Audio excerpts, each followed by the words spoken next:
Today we're looking at the Tynee Stinger and also the Stinger LE.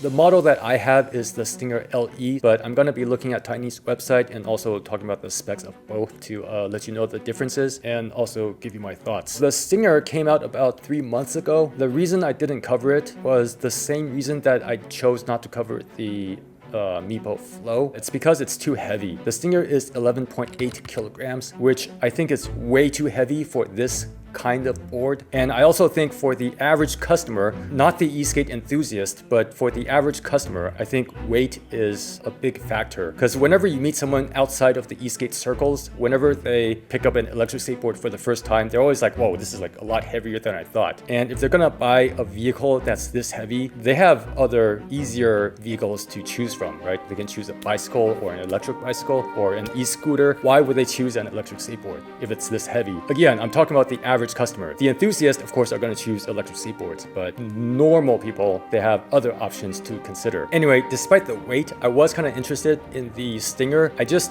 really didn't want an 11.8 kilogram cruiser style board. So I told Aiden from Tynee, can you make me a custom version, maybe less than 10 kilograms, that mostly still feels the same as the Stinger, maybe just less powerful, less range, but lighter? He said, okay, but instead of just making me a custom version, he made a version that anyone can buy. So that's the Stinger LE.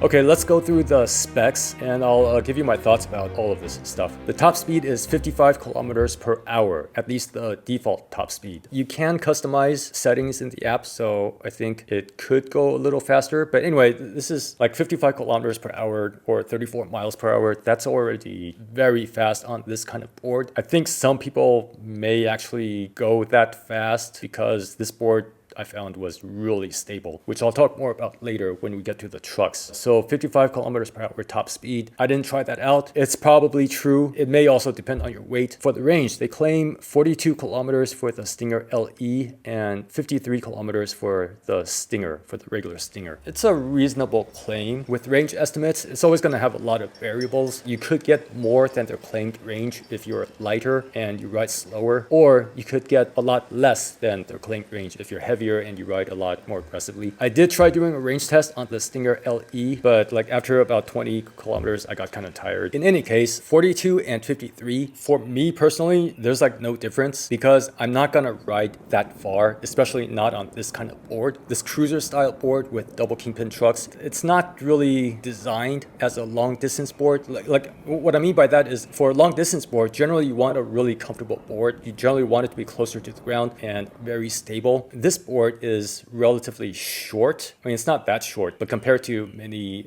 long range boards, it's kind of short and it's quite tall. So for riding a long distance, this isn't the board I would choose. But of course, with more range and the bigger battery, you don't have to recharge as often. So there's that. The compromise, of course, is the weight. So for hill climbing, they put 35% for the Stinger LE and 50% for the Stinger. So based on that, you can deduce that the Stinger is more torquey, I guess. I've only tried the Stinger LE, and in its default settings, without changing anything, that already felt quite powerful to me. Like in modes 3 and 4, the torque was already quite a lot. My weight is about 69 kilograms. Yeah. If you're much heavier than me, you may benefit from having the more powerful version, which is the regular Stinger. But for me, the Stinger LE is already very powerful. In fact, I think I want to go into the app and kind of tone down modes 3 and 4. Voltage and battery pack. On the Stinger LE, it's 13S2P, on the Stinger is 12S3P. So the LE is 26 cells and the regular Stinger is 36 cells. They both use the Molicel P42A for the cells. Those are very good cells. Battery capacity 339 for the Stinger LE and 544 for the regular Stinger. So the battery capacity and the range are very much tied together. The bigger the battery capacity, the farther you can ride, essentially. To me, both of these are huge batteries for this category. For this kind of board. Me personally, I would just choose the smaller one. It's a little bit lighter. I wish they had made a new enclosure,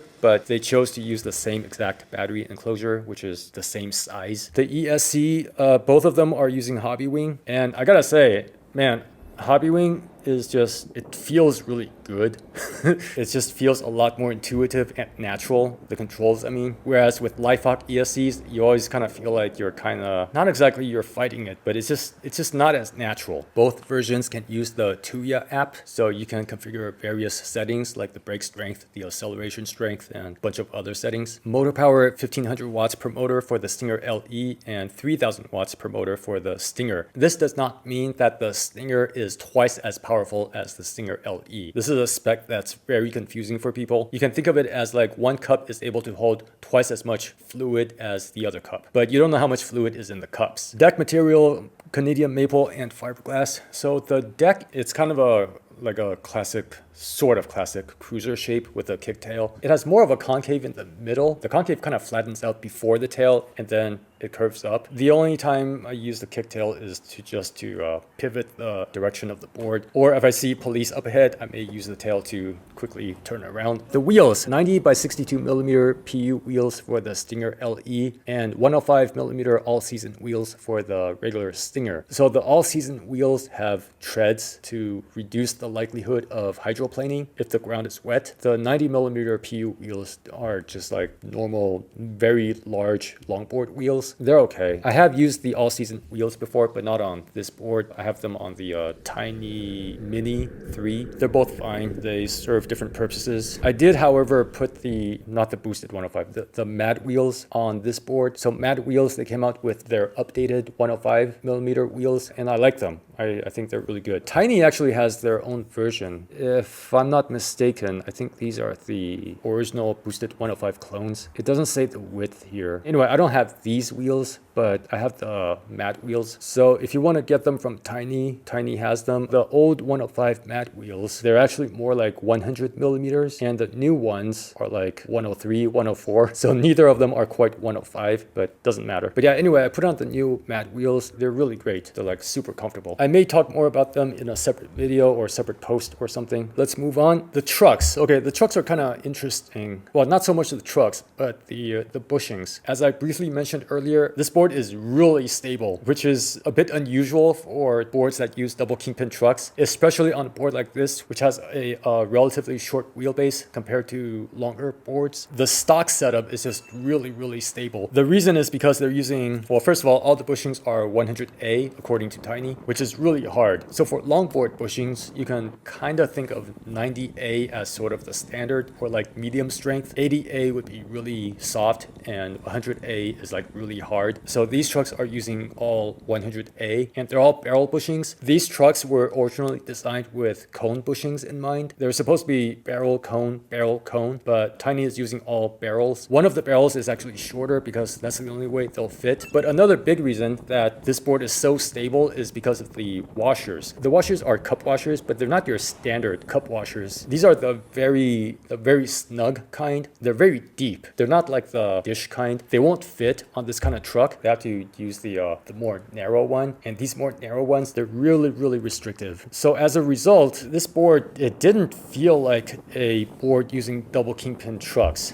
At least for me. If you're much heavier, then maybe it does. But for me, at 69 kilograms, nice. It felt like it wasn't very maneuverable. Again, that's with the stock setup. I think if I change just the washers, if I change all of them to just flat washers, that'll make a huge difference already. And of course, if I want, I can use softer bushings, or I can use cone bushings also. So there are many ways to adjust depending on what you like. I also asked Tynee to send me their TKP trucks, traditional kingpin trucks, like super tall TKP trucks. Actually, not the trucks, but the base plates, because the hangers are the same. So same hangers, different base plates. Their TKP base plate has the same height as their DKP base plate. I mean, in terms of the position of the pivot cup. So the pivot point on both base plates are the same, or at least very, very similar. The angles are a little bit different. On the TKP base plate, the angle is a little bit more steep, but because it's TKP, the amount that it can lean is not as much as the DKP setup. So yeah, I put on the TKP base plates and the board felt way more maneuverable. I'm just talking about the stock setup. So on the TKP base plate,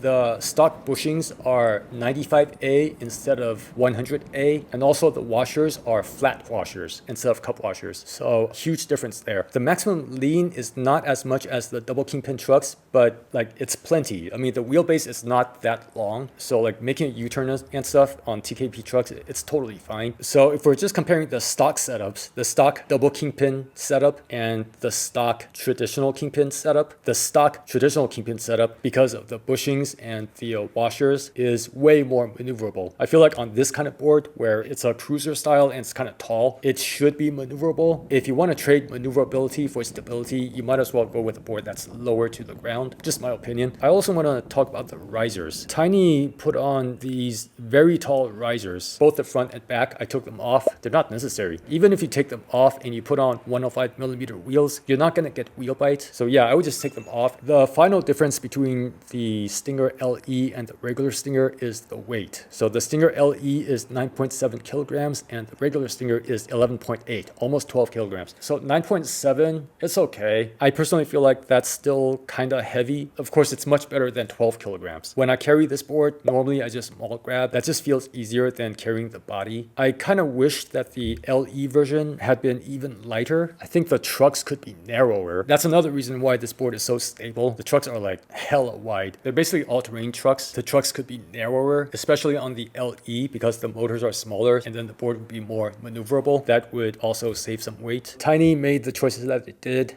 I'm sure they thought a lot about it. So between the Stinger LE and the regular Stinger, like I said, I myself would choose the Stinger LE. The extra range on the regular Stinger, it makes no difference to me. It just makes the board heavier. The Stinger LE, like the torque is already plenty. Overall, pretty cool. Whichever version you choose, just be aware that if you're looking for a board that's really carvy, you may need to change the bushings and the washers, at least the washers. Anyway, that's about all I have to say about this board. If you found this video useful, please give it a like. If you have this board, let me know if there's anything I missed. That's about it.